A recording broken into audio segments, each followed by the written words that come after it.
అందరూ గుర్తుపెట్టుకోవాలి, food habits మారాయి.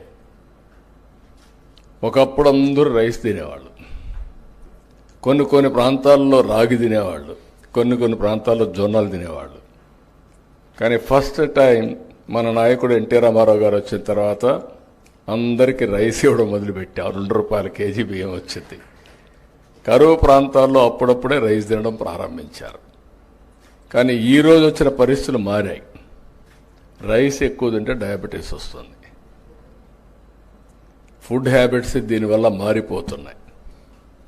ఫుడ్ హ్యాబిట్స్ మీరందరూ కూడా గుర్తుపెట్టుకోవాల్సింది, మనిషి యొక్క ఆరోగ్యం మనం తినే తిండి పైన, మన అలవాట్ల పైన, లైఫ్ స్టైల్స్ పైన ఆధారపడుతుంది.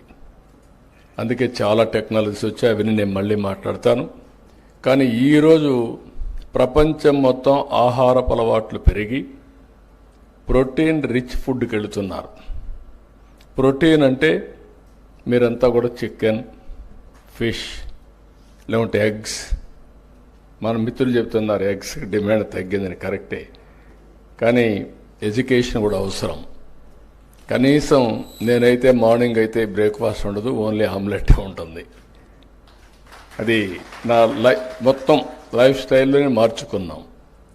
ఈ విధంగా ప్రతి ఒక్కరు కూడా మార్చుకుంటున్నాం. ఒక పక్క ప్రోటీన్ అయిన తర్వాత ఇంకొక పక్క మీరు చూస్తే మిల్లెట్స్ ఇవన్నీ కూడా వస్తున్నాయి, బ్యాలెన్సింగ్ కోసం. ఇంకొక పక్కన ఫ్రూట్స్ అండ్ వెజిటబుల్స్ బాగా పెరుగుతున్నాయి. ఈ విషయం కూడా గుర్తుపెట్టుకోవాలి.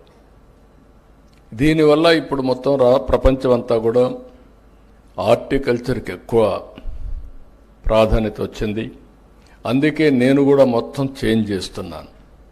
హార్టికల్చర్కి ఎక్కువ ప్రాధాన్యత ఇచ్చి ఈరోజు మీరు చూస్తే నేను లాంగ్ బ్యాక్ ఆనాటి ప్రధానమంత్రి గారిని కన్విన్స్ చేసి వాజ్పేయి గారిని మైక్రో ఇరిగేషన్ ఎట్టుండాలో నేను ఒక రిపోర్ట్ ఇచ్చాను. ఆ రిపోర్టే ఇప్పటికి కూడా మైక్రో ఇరిగేషన్ ఒక బైబిల్ మారిగా, ఒక భగవద్గీత మారిగా దాన్నే ఫాలో అవుతున్నారు.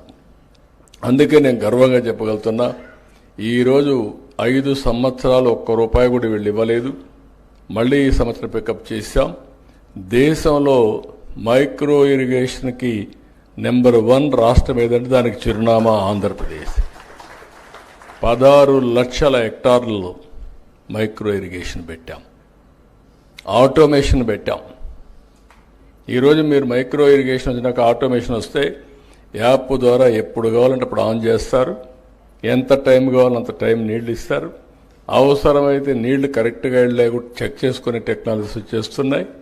టోటల్ మెకనైజేషన్తో ముందుకు పోయే పరిస్థితికి వచ్చాం. ఇక్కడికి వచ్చినప్పుడు మళ్ళీ నేను అందుకనే అగ్రికల్చర్లో, అలైడ్ ఇండస్ట్రీస్లో ఒక వినూత్నమైన ఆలోచనలు చేస్తున్నాం. ఇవి